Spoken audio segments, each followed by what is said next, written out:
Alger, il y a 40 ans. Matin du 5 juillet 1962. Après 7 ans de guerre, enfin la paix. L'Algérie est indépendante.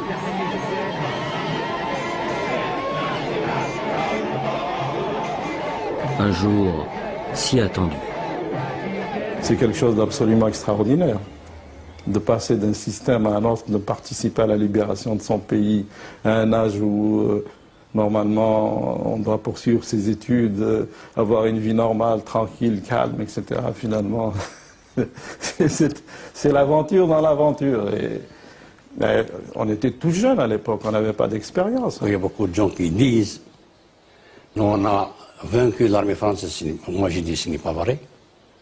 Nous, on a obtenu uniquement notre droit en tant qu'être humain à vivre dans une petite démocratie d'abord. Hein. Parce qu'on n'a pas de la démocratie, c'est un autre problème. Combattant sans visage de la première heure de la guerre d'indépendance, chef historique mythique de l'insurrection contre la France, responsable du FLN à l'intérieur comme à l'extérieur de l'Algérie, ils étaient jeunes, ils avaient tous entre 20 et 30 ans. Tous ces hommes ont joué un rôle essentiel dans la guerre d'Algérie. Pour la première fois, ils racontent l'été 1962.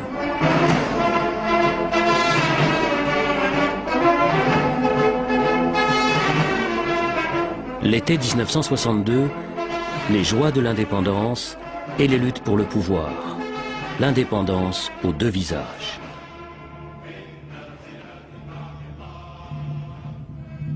Trois mois plus tôt, mars 1962. La guerre dure depuis 7 ans. En Algérie, les maquis de l'intérieur, divisés en 6 régions, qu'on appelle wilayas, sont isolés et terriblement décimés. Moins de 1 survivant sur 3. Nous sommes des miraculés parce que c'était très difficile, bien sûr. Youssef Ratib, responsable en 1962 de la Wilaya 4, la grande région autour d'Alger, engagé très jeune, n'a jamais quitté le maquis pendant toute la durée de la guerre. La Wilaya 4 a perdu le tiers de son effectif. Vous aviez l'impression d'être abandonné ou... Abandonné, oui.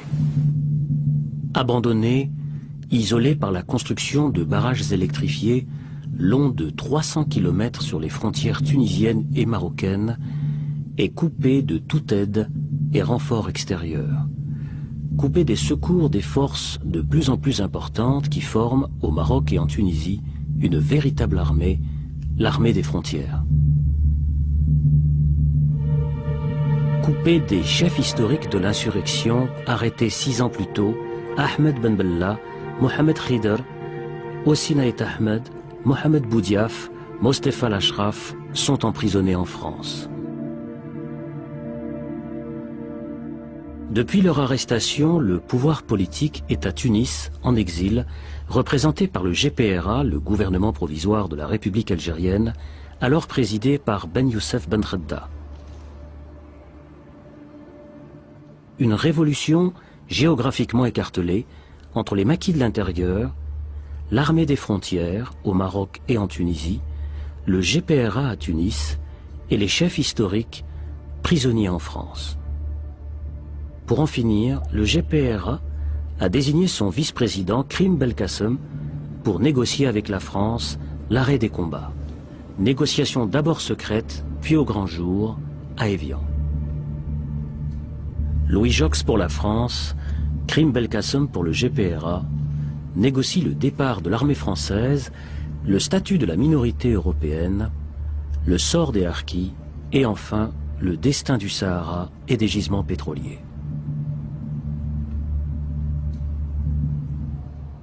Pour nous, les négociations d'Évian, une bonne partie des négociations d'Évian, c'était un peu secret. Salah Boubnider dit Saout al-Ahrab, responsable de la Wilaya 2, nord constantinois, au maquis depuis 6 ans. C'est-à-dire, nous, on sait qu'il y a quelque chose qui vient. Mais officiellement, on n'a pas été informé. On a été informé une fois Tout est terminé. Les accords d'Évian n'étaient pas au courant. Comment on pouvait le savoir? Vous entendiez des rumeurs, vous aviez des fragments d'informations? Non, pour nous, l'information, c'était le poste radio. C'était ça uniquement. La radio, c'est-à-dire Europe numéro 1 ou Radio Luxembourg, sur les postes transistors des soldats français. On a pris des risques, parce qu'il fallait prendre des risques comme ça. On se rapprochait le plus possible d'un camp, d'un poste. Et le cessez-le-feu, vous l'apprenez comment? Cessez-le-feu à la radio également. Ou comment voulez-vous? C'est ça, les gens ne savent pas ces détails, mais c'était coupé. C'était extraordinaire, c'était l'ennemi qui nous informait. À travers la radio, à travers la presse. Nous étions informés. Le 18 mars 1962, après plus d'un an de difficiles négociations, un accord est enfin conclu entre les deux parties. Parmi les négociateurs, côté algérien, Reda Malek. Pendant toutes ces négociations, qu'elles soient secrètes ou publiques, on ne s'est jamais touché la main. Avec les délégués français, oui. Jamais. Parce que nous étions en guerre. Le 18 mars, à 17h, Jox a fait un discours pour la coopération, la réconciliation entre les deux pays. Et c'est à ce moment-là qu'il s'est levé et qu'il a touché la main des délégués algériens. Et qu'il y a eu une photo qui a été prise. Parce que pendant toutes ces négociations, il n'y a jamais eu de photographe. Même public, ces négociations étaient connues, etc. Mais à l'intérieur, dans la table de négociation, il n'y a pas de photo. La seule photo qu'on a, c'est celle où on a serré la main de délégués français. Ici Évian, eh bien ça y est, la guerre est finie, la paix est signée à Évian. Il y a quelques minutes à peine, les hélicoptères ayant à leur bord les membres de la délégation algérienne sont repartis. La paix est signée. Commandant de l'arrière, aujourd'hui, le cessez-le-feu est proclamé.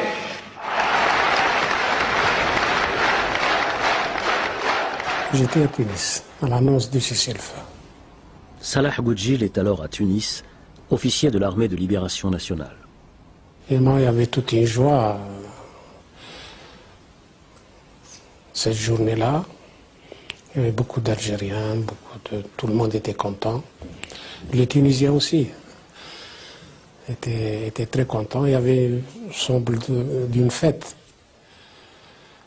Mais ça restait quand même, après le 19 mars, on pensait tous, après le 19 mars, comment que les choses allaient se passer après le 19 mars.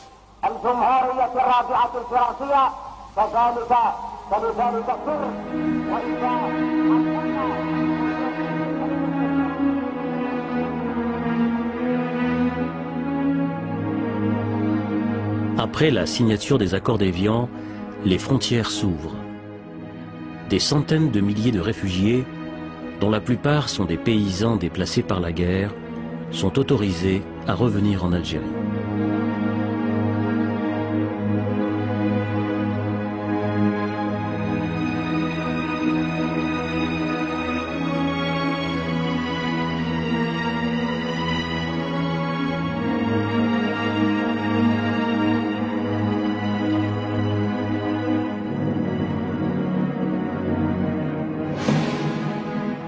Parmi eux, après 7 ans d'exil, Abderrazak Bouhara.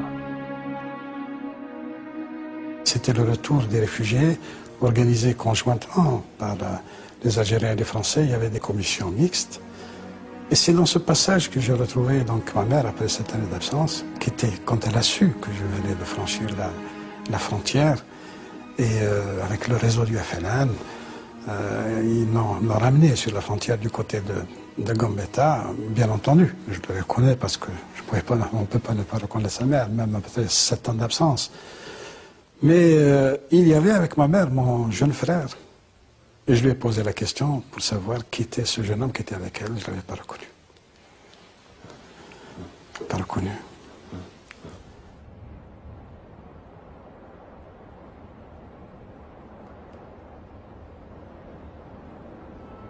Des zones entières ont été interdites aux Algériens pendant la durée du conflit. Près de 2 millions de paysans ont été déplacés. 8000 villages ont été détruits. La tâche de reconstruction de l'Algérie sera très difficile.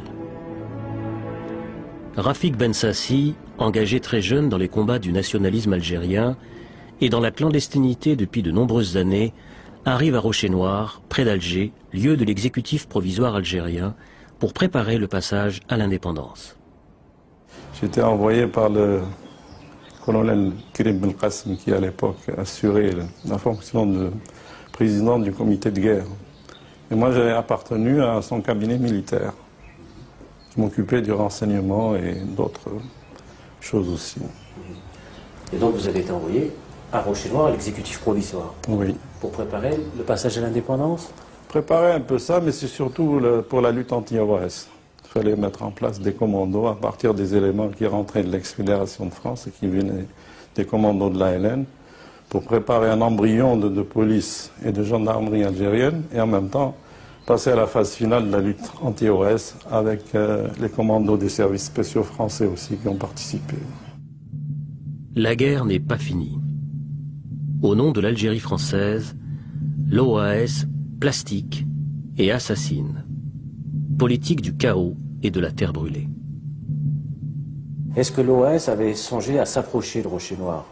Ils ont fait exploser plusieurs bombes à l'intérieur de la cité administrative. C'était truffé, hein. Il y avait beaucoup de sympathisants de l'OAS. Donc c'était une espèce de coexistence un peu bizarre, mais bon, ça fonctionnait comme ça. Violence, assassinat, destruction, affrontement, l'Algérie semble plongée dans le chaos. Se sentant abandonnés, sans protection, livrés à eux-mêmes, les Européens d'Algérie, ceux que l'on appellera plus tard les Pieds Noirs, décident de quitter en masse le pays.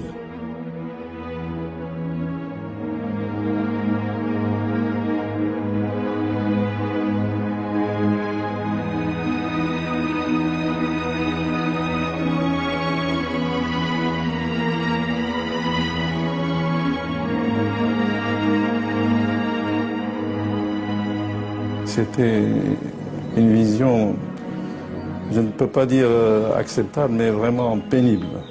Toutes ces familles complètement abandonnées pratiquement, laissées à elles-mêmes, avec des enfants, des femmes. D'ailleurs, à ce propos, j'ai vécu un épisode qui m'a douloureusement marqué. C'est du côté de l'Harrach, l'ex-usine de carreaux, de carrelage ou de briques. Un jour, un de mes amis, le chef de commando, m'a demandé de l'accompagner. Et puis, par hasard, il m'a dit, si tu veux voir, nous avons des prisonniers ici. Et quand je suis rentré là-bas, c'était l'horreur, quoi. Il y avait plusieurs dizaines de familles avec des femmes, des enfants. Ils étaient en règle générale kidnappés quand ils allaient sur la route de mise en marche. Ils étaient arrêtés par qui? Il y avait des désirs de vengeance, il y avait du gangstérisme, il y avait de la stupidité. C'était des Européens? Oui, pour la plupart, oui. Qui avaient été enlevés avec des femmes, des enfants, des vieillards, etc. Alors, moi, j'ai pris sur moi la décision d'alerter immédiatement le commandant Ousdir Omar, qui a alerté le commandant Asdin. Et par la suite, tout le monde a été libéré et escorté jusqu'à Maison-Blanche.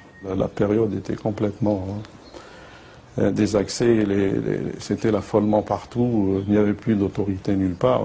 Les troupes de l'armée française étaient cantonnées dans leur casernement, et donc c'était un peu la loi de la jungle. L'armée française, près de 400 000 hommes en Algérie, décide de quitter progressivement et plus vite que prévu, le territoire algérien. Avec eux, 60 000 soldats harkis et leurs familles décident de choisir l'exil par crainte d'un destin tragique.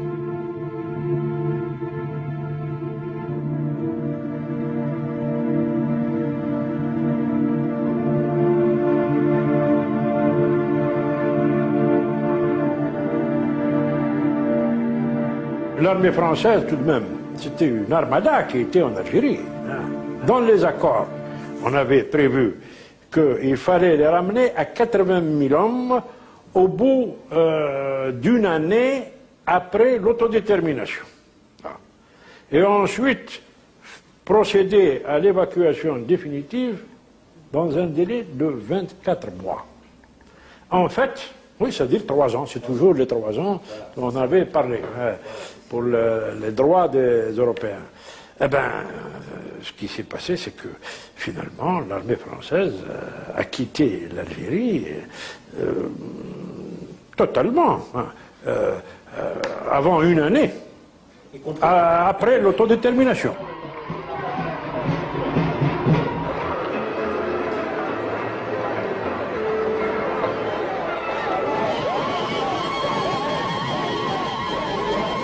« 1er juillet 1962, en application des accords d'Évian, scrutin d'autodétermination. Les Algériens se prononcent massivement en faveur de l'indépendance de l'Algérie. Le 3 juillet, la France reconnaît officiellement l'indépendance de l'Algérie. Le 5 juillet, les premiers bataillons de l'ALN pénètrent dans Alger avec à leur tête Youssef Ratib. On est rentré à Alger avec 9 bataillons. Des vrais maquisards. Vous êtes rentré dans Alger. C'est la wilaya 4. Le premier à être rentré dans Alger. Pour l'histoire, comme pour Paris, ils disent que c'est le général Leclerc qui a... Pour l'histoire, c'est la wilaya 4 qui a libéré Alger. Donc, on est rentré en force. Et là, on a invité toutes les wilayas pour venir assister. Il y a eu la wilaya 3, la wilaya 2, la wilaya 3 et des gens de la wilaya 5 qui sont venus assister aux cérémonies. D'autres ne sont pas venus. Le même jour, ce 5 juillet, le président du gouvernement provisoire, Ben Youssef Ben Khedda, pénètre à son tour dans la capitale algérienne. Avec lui, un des responsables du FLN, Mohamed Arbi. J'ai rarement vu une foule aussi dense et aussi explosive et joyeuse. Et elle nous a accompagnés sur des kilomètres. Il y avait des dizaines et des dizaines de milliers de gens qui chantaient, qui dansaient, qui avaient fabriqué des drapeaux de toute nature.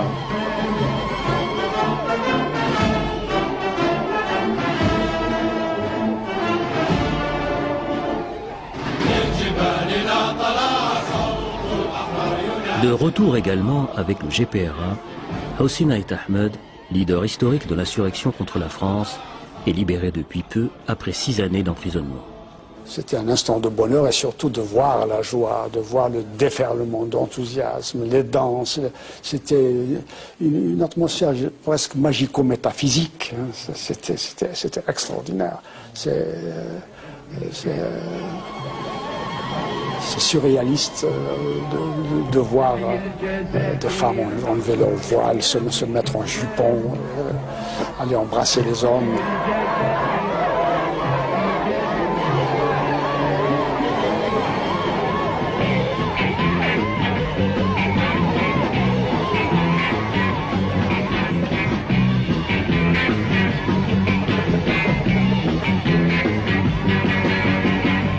Le peuple d'Alger, le peuple de l'intérieur qui sont arrivés, ouais, le peuple de l'intérieur est arrivé ici, les gars un bataillon de la wilaya 2, un bataillon de la wilaya 3.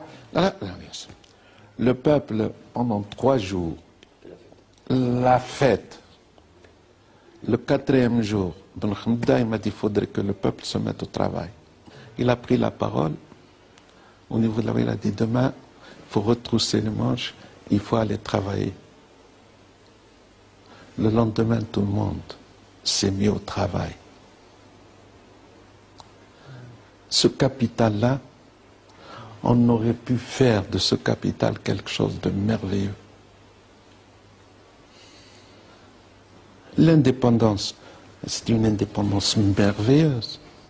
Rabah Zerari, dit le commandant Asdin, monté très jeune au maquis, arrêté par l'armée française, évadé, clandestin et responsable pour le FLN de la ville d'Alger. C'est fini. Les moteurs de chars, on ne va plus les entendre.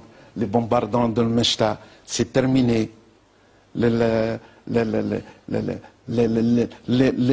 morts terminés, qu'il fallait passer à une autre étape. Et là, à notre niveau, nous, responsables, on était inquiets. Inquiets, car ils savent qu'en fait, l'histoire va bientôt changer de sens. Inquiets, car pour eux, l'été 62, l'été de l'indépendance, c'est aussi celui de l'indépendance confisquée. C'est-à-dire la révolution a changé d'orientation. Et c'était un problème d'homme. Parce que quand on veut tuer une révolution, il faut tuer les hommes qui ont fait la révolution. Une fois tué, la révolution tombe. C'est ce qu'ils ont fait, nos camarades. En 62, il faut liquider la haleine, hein, parce que c'est une armée populaire qui a défendu le peuple. Comme ça, et pendant le pouvoir, c'était pour le pouvoir. Au moment où se réalise leur rêve, l'indépendance de l'Algérie, les luttes pour le pouvoir s'exacerbent. Comment s'est jouée cette histoire, secrète, difficile et compliquée, qui va conduire à l'indépendance confisquée? Retour en arrière. 2 ans plus tôt, et retour sur les hommes, les 5 leaders historiques emprisonnés. Rabah Bitat, Ben Bella et Ahmed Boudiaf ne formaient pas, disons, un groupe homogène. Ils ont eu, sans aucun doute, on le sait maintenant, des problèmes de cohabitation en prison qui ont joué autant que les divergences politiques. Et donc, on avait Boudiaf qui était allié à Crime, Aït Ahmed qui jouait la neutralité mais qui n'avait pas de force propre. Il y avait les gens du gouvernement qui étaient branchés sur les wilayas, c'est-à-dire Karim Bentobel et Boussouf, mais il y avait également les politiques avec Ben Khadda Yazid et Dahleb qui, eux, n'avaient pas de force propre. Divergence entre les chefs, divergence politique aussi entre le GPRA, le gouvernement provisoire de Ben Khadda à Tunis, qui conduit alors les négociations pour la paix, et l'état-major de l'armée des frontières en Tunisie. Cette armée, que dirige un état-major général sous les ordres du colonel Boumedienne, est forte de 60 000 hommes. Lourdement armée, fortement politisée, elle attend son heure. Cette armée est très opposée aux négociations de paix par peur d'en être exclue. C'est pendant les négociations, GPRA, le gouvernement français, que la crise latente qui existait entre ce qu'on appelle les hauts commandements de l'armée aux frontières marocaines et aux frontières tunisiennes, c'est à ce moment-là que les militaires ont pris des initiatives politiques très très fortes. Ils ont manifesté leur désaccord avant que la signature des accords d'Évian, et c'était pour nous un devoir de rappeler à l'ordre l'état-major. Donc nous avons écrit aux dirigeants militaires de leur dire c'est une erreur politique grave que d'avoir ouvert une crise au moment de la négociation. Et en même temps, nous avons écrit une lettre de soutien à Ben Khadda. Boumedienne, à cette époque-là, était contre toute négociation. Et il faut d'abord régler les problèmes internes de l'Algérie, les problèmes internes que nous sommes en train, qui empoisonnent notre existence, pour aller ensuite à ces négociations dans des conditions plus favorables. Abderrazak Bouhara, officier de l'ALN à la frontière algéro-tunisienne, où le colonel Boumedienne lui a confié le commandement d'un important bataillon. Il y avait l'idée suivante qui était répandue au sein des combattants. On se disait, il est possible qu'il y ait un accord aux dépens des combattants qui se trouvaient sur les frontières. Et c'est peut-être là une des raisons qui expliquent la grande solidarité qui existait entre les Moudjahidines sur les frontières et ce qu'on appelait les unités qui dépendaient de l'état-major général. Nous, ici, on savait tout ça. Le peuple commençait à entendre que ça n'allait pas entre l'Est, entre le GPRA et le MG, bien avant l'indépendance. Bien avant l'indépendance. Mais il continuait à espérer que ça allait se régler. Officier formé au Caire, fortement influencé par Nasser, le colonel Ouari Boumedienne n'est pas suffisamment connu dans la société algérienne. Il recherche des appuis politiques auprès des chefs historiques de l'insurrection algérienne, toujours emprisonnés en France. Ils avaient envoyé Bouteflika pour recruter un historique. Ils voulaient d'abord convaincre Boudiaf de les rejoindre, mais Boudiaf leur a dit qu'est-ce que c'est que cette initiative que vous prenez au moment des élections, vous divisez le pays, au moment où il fallait être sur une position de force dans la négociation. Il a été très dur à l'égard de l'état-major. Donc, out. Bouteflika a éliminé Boudiaf. Moi, il n'est pas question, en ce qui me concerne, il connaissait un peu le point de vue idéologique, non pas mon caractère, mais mon point de vue idéologique. Et ils se sont rabattus sur Ben Bella. Engagé très jeune dans la lutte nationaliste, Ahmed Ben Bella est le plus connu des chefs historiques de l'insurrection.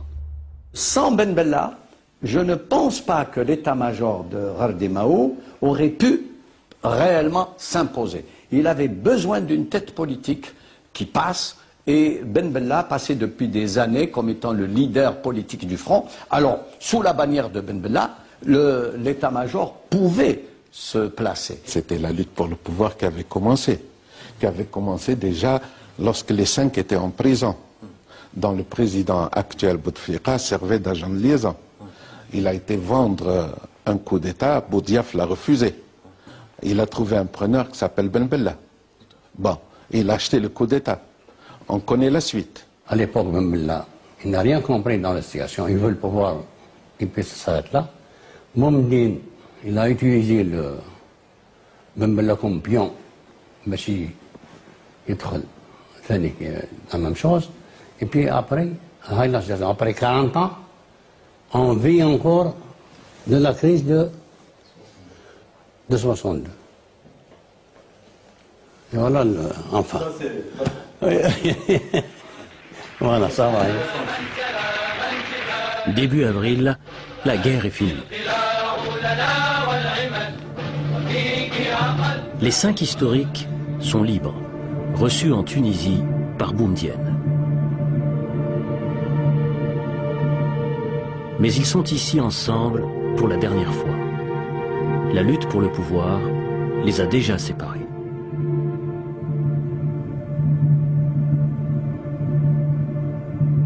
Vous savez, personnellement, j'ai fait des efforts pour que nous rentrions unis. J'ai profité de ma présence au Caire lors de la réunion du groupe de Casablanca, le groupe africain de Casablanca, pour aller voir Nasser, et avec l'autorisation du chef de gouvernement, et lui dire ceci: si jamais cette crise atteint l'Algérie, vous ne serez pas gagnant. Ben Bella ne sera gagnant. Personne ne sera gagnant. Si la digue se rompt, c'est l'atomisation. Donc, s'il vous plaît, faites quelque chose. Moi, je suis prêt à soutenir un remaniement possible du GPRA pour mettre à sa tête Ben Bella. Mais, de grâce, il faut intervenir parce que ce qui risque de se produire en Algérie, c'est du nihilisme, si jamais on dérive vers la guerre civile. L'acte suivant va se jouer loin d'Algérie, en Libye, à Tripoli exactement, où le GPRA convoque en mai l'ensemble des cadres nationalistes, ceux qui sont encore dans les maquis et ceux qui sont en France, au Maroc et en Tunisie. L'enjeu est important. Il s'agit à la fois d'adopter un programme de gouvernement et de ratifier les accords d'Évian. Nous, on était au maquis, on ne pouvait pas. Comment assister, comment?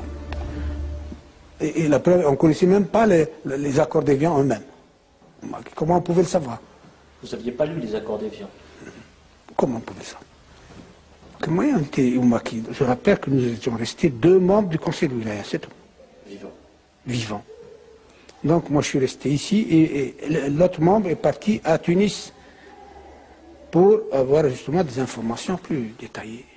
Nous n'avons pas été parce que nous étions ici à Alger à faire des choses beaucoup plus importantes et plus sérieuses. C'était la lutte contre l'OAS. Il ne faut pas oublier qu'à l'époque, il y avait une centaine de morts par jour. Nous aurions bien voulu, nous avons espéré, nous avons souhaité, nous avons désiré, nous l'avons écrit, que au lieu que ce congrès se fasse à Tripoli, qu'il se fasse à l'intérieur. Le premier congrès du FLN à Hélène s'est fait un 20 août 1956 et à l'intérieur du pays. Oui, pourquoi le deuxième congrès, alors que nous sommes indépendants, ne se ferait pas à l'intérieur, avec les dirigeants cooptés, tels que moi, tels que Ami Salah et les autres, bien sûr qu'ils assistent, élargis aux cadres qui ont été formés par la Révolution. Personnellement, j'étais contre la réunion du Conseil national de la Révolution à Tripoli, parce que pour moi, ce qui était important, c'est d'envoyer tous les cadres disponibles à l'intérieur du pays. Il y avait la lutte contre l'OAS, et une fois en Algérie, créer les conditions pour une préparation démocratique du congrès du FLN. C'était ça ma vision. Je m'étais opposé, mais minoritaire. Malgré tout, le Conseil national de la Révolution algérienne s'ouvre à Tripoli fin mai. Pourquoi Tripoli? Raison toujours inconnue aujourd'hui. Par sécurité et par crainte de l'OAS, aucune photo, aucune image n'a été prise de cet événement. Avec les accords de cessez-le-feu, le Conseil doit aussi adopter un programme de gouvernement. Nous, on a été à Tripoli, convoqués à Tripoli pour ratifier les accords d'Évian. Alors, quand ça a passé devant le Conseil de la Révolution, tout le monde a voté pour, à l'exception de 3 personnes. Boumdine, Nasser, colonel Nasser, ou Guy Slimane. Hein? Je ne sais pas exactement. Alors, ils ont voté contre. Quand on a dit pourquoi vous votez, parce que vous avez vendu l'Algérie à la France. Ah bon? Je dois dire en passant que la critique des accords d'Évian a été faite par les négociateurs eux-mêmes. Yahya et moi. Nous étions dans cette commission et nous avons donné des faiblesses et les concessions qu'on était amenés de faire parce que ce qui nous intéressait, c'était d'installer un gouvernement sur le sol national. Sur le fond, tout le monde était d'accord. Comment organiser un État, quelle est l'orientation économique, quelle est l'orientation sociale, tout ça, tout le monde était d'accord sur le programme. Il a été voté à l'unanimité. C'est important de dire à l'unanimité parce que ce qui va suivre après. Ali Haroun, membre de la direction de la Fédération de France du FLN, témoin privilégié de ce moment.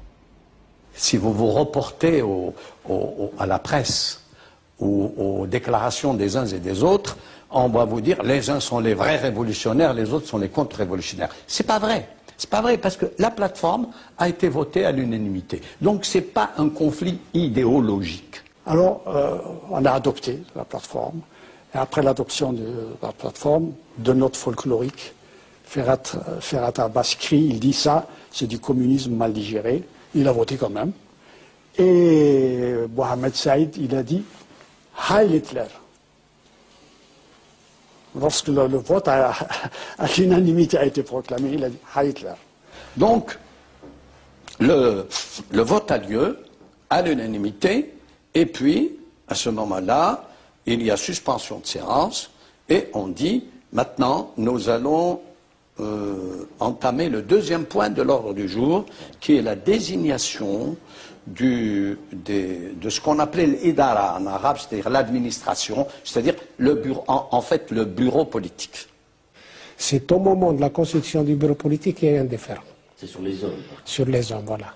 L'ambiance étant surchauffée, des mots très regrettables ayant été prononcés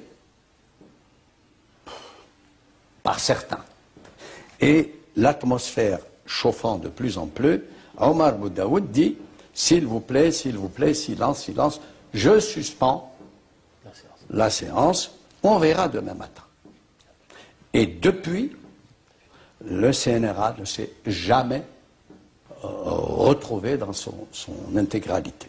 Donc, on n'a pas eu de vote, ce qui fait que nous sommes restés suspendus depuis. Il n'y a pas eu, sortant du CNRA de Tripoli, une direction qui était issue d'un vote où une majorité s'est prononcée régulièrement contre une minorité. Voilà ce qui s'est passé. La révolution algérienne, d'un coup, se trouve privée d'une représentation politique. Non. Disons, n'a plus de représentation acceptée par tous. Voilà. C'est là le malheur de l'Algérie actuelle. C'était le premier coup d'État, qui ne dit pas son nom. Et ils nous ont même collé la crise, en disant que c'est une crise de wilayat. C'est faux. On s'entendait merveilleusement. La wilaya 1 s'entendait avec la 2, la 3, la 4, la 5, la 6, la zone autonome. Tout marchait très bien jusqu'à cette date-là de la réunion de Tripoli. C'est là où ils nous ont introduit, si vous voulez, le poison de la discorde. Discorde, mésentente, le programme de Tripoli est adopté à l'unanimité, mais les accords de cessez-le-feu ne seront pas respectés.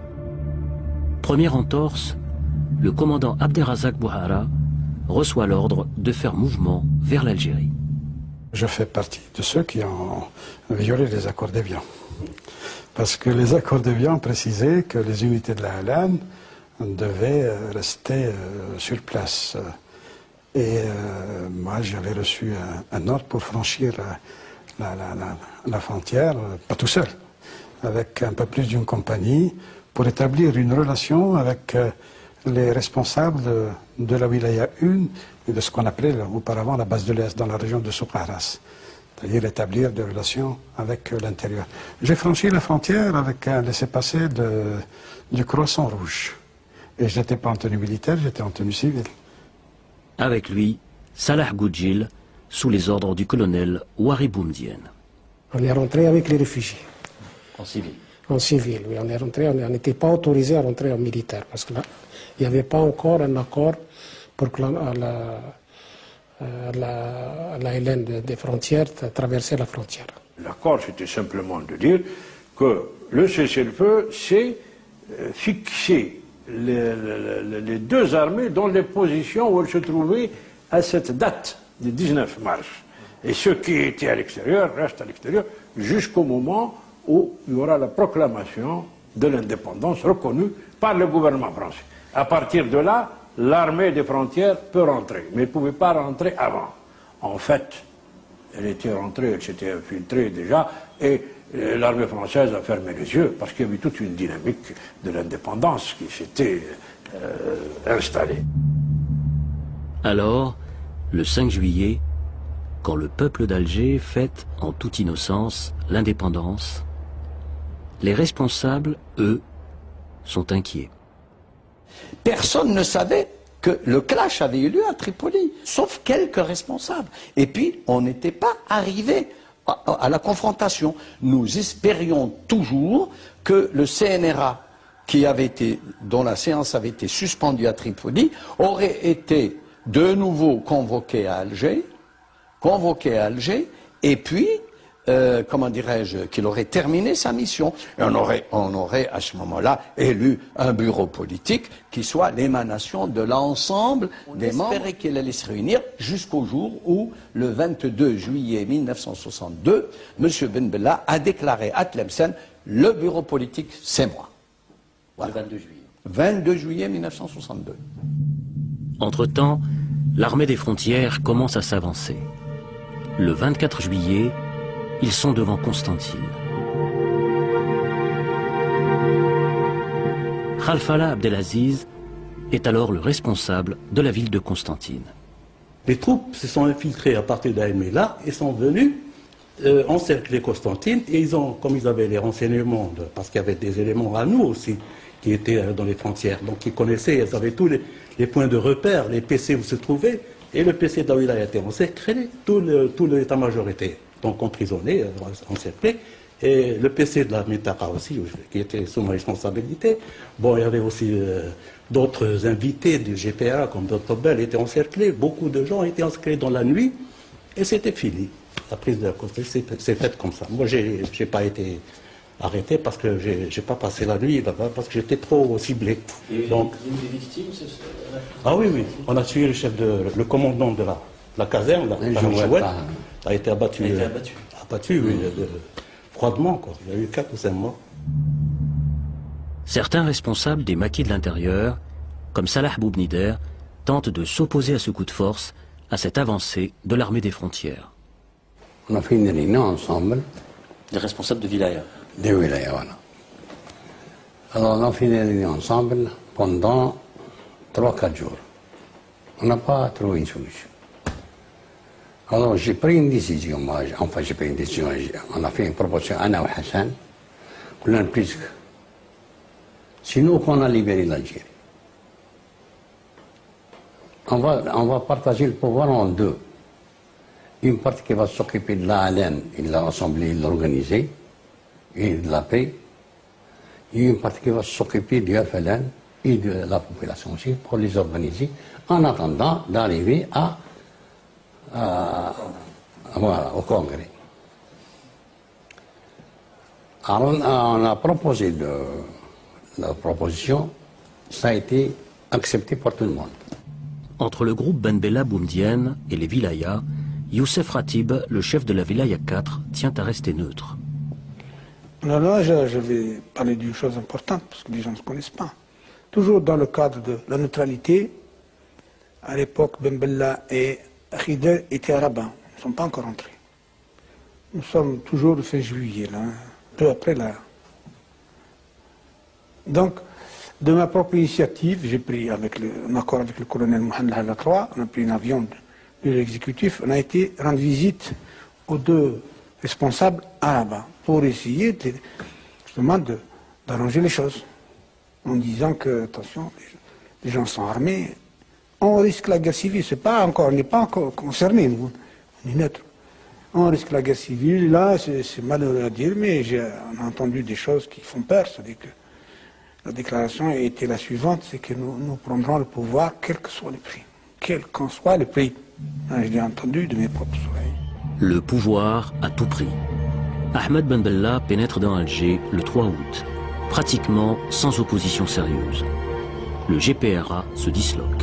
À partir du moment où c'est la force qui a primé, et il est là, il y a un bureau politique, on va le voir. Et on lui dit, bon, mais qu'est-ce que tu veux faire? La première des choses, il dit, remettez l'argent qui reste à un tel.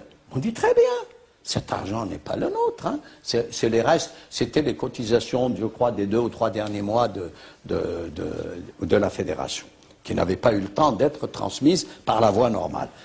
Monsieur Ben Bella désigne quelqu'un qui part avec Omar Boudaoud en Suisse et il lui fait la passation des comptes, etc. Il obtient le quitus et puis nous ne sommes plus rien. C'est fini.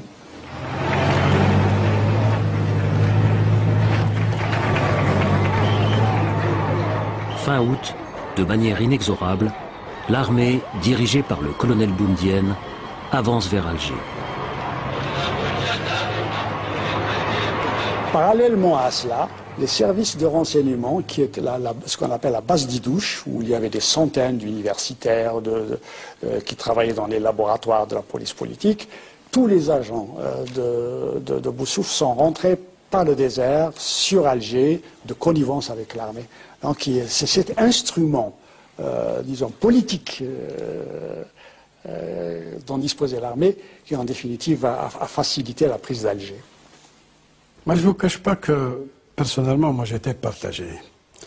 Il y avait tous les effets de cette politisation que nous avons eue du temps où nous étions sur la frontière, parce qu'il y avait des idées, il y avait une vision d'Algérie, on avançait déjà l'idée de la révolution populaire, les grandes transformations, nous allions œuvrer pour transformer, pour changer radicalement la situation des de la vie des paysans, des pauvres. C'est comme ça que nous concevions le socialisme. Donc, changer les choses, travailler pour les petites gens, essayer de payer une dette vis-à-vis des paysans qui nous ont hébergés, qui nous ont guidés.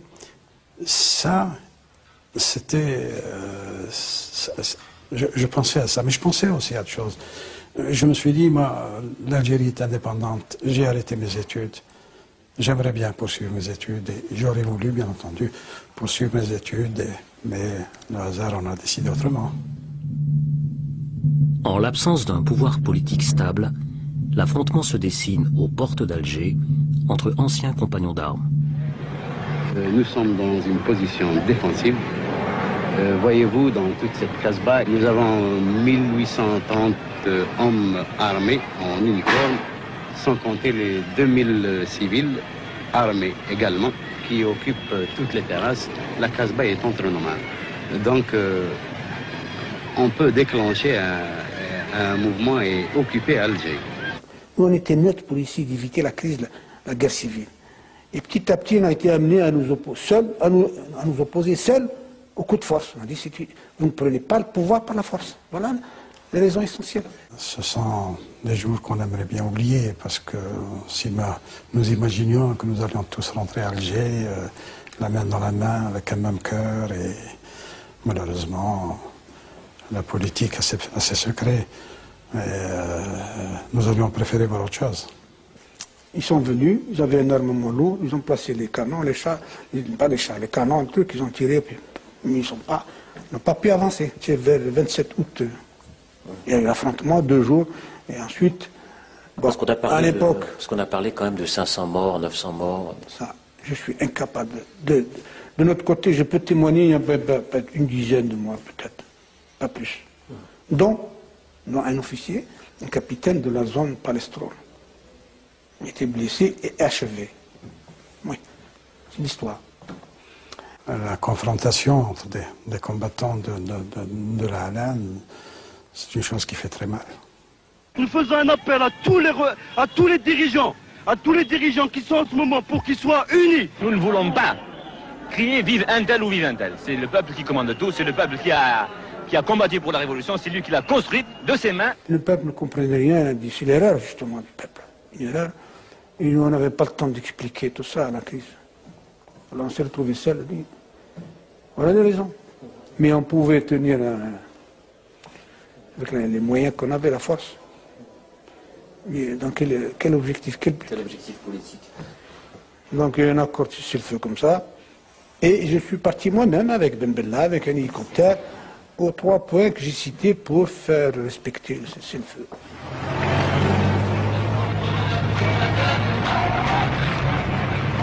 C'est fini. Début septembre, l'armée, emmenée par le colonel Boumedienne, entre dans Alger pour rejoindre Ahmed Ben Bella. C'est le peuple qui est vainqueur. C'est ce que j'ai dit tout à l'heure, que c'est le peuple qui a imposé la présence du bureau politique ici. Cela peut paraître paradoxal. Nous n'avons jamais eu une tête, une direction politique. La révolution algérienne a souffert constamment d'une méningite cérébrale, si l'on pourrait dire. C'est la première fois qu'il y a une autorité politique. Je pense que ce n'est pas l'autorité politique définitive, mais son étude. Dernier acte de cet été 62. Fin septembre, une assemblée élue se réunit, présidée par le vieux leader nationaliste, Ferhat Abbas, pour établir la constitution du nouvel État. J'ai le privilège et l'honneur de présider en ce jour historique à l'ouverture des travaux de la première Assemblée nationale algérienne souveraine. J'ai été désigné au niveau de l'Assemblée comme membre de la sous-commission chargée de rédiger l'avant-projet de constitution. Nous nous sommes réunis pendant des semaines et des semaines. On nous demandait d'attendre. Et puis un beau jour, on nous dit, réunion en plénière. En plénière, quand on se réunit, qu'est-ce qui s'était passé 2 ou 3 jours avant? Eh bien, dans un grand cinéma de la ville qui s'appelait le Majestic, qui s'appelle maintenant l'Atlas, on avait réuni tous les cadres du parti, on avait fait un projet de constitution, on l'a voté à main levée dans ce cinéma, et puis ensuite on est venu nous le proposer à l'Assemblée.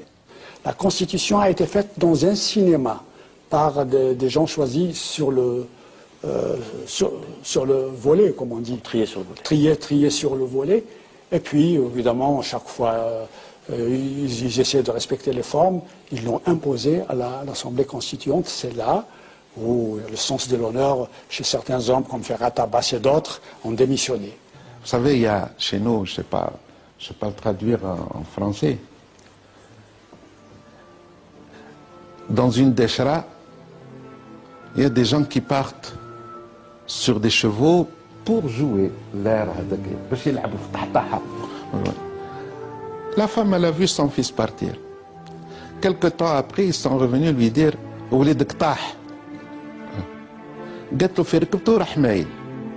c'est-à-dire, à son départ, il est parti déjà.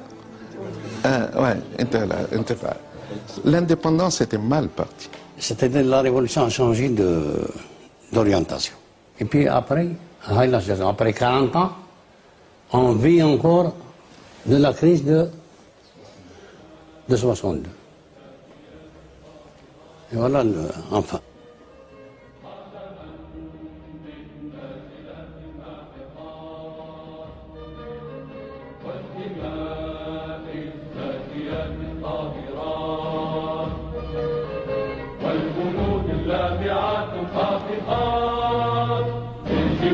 الشامخات الشاهقات نحن صرنا فحياة أو ممات وعقدنا العزم أن تحيا الجزائر فاشهدوا فاشهدوا فاشهدوا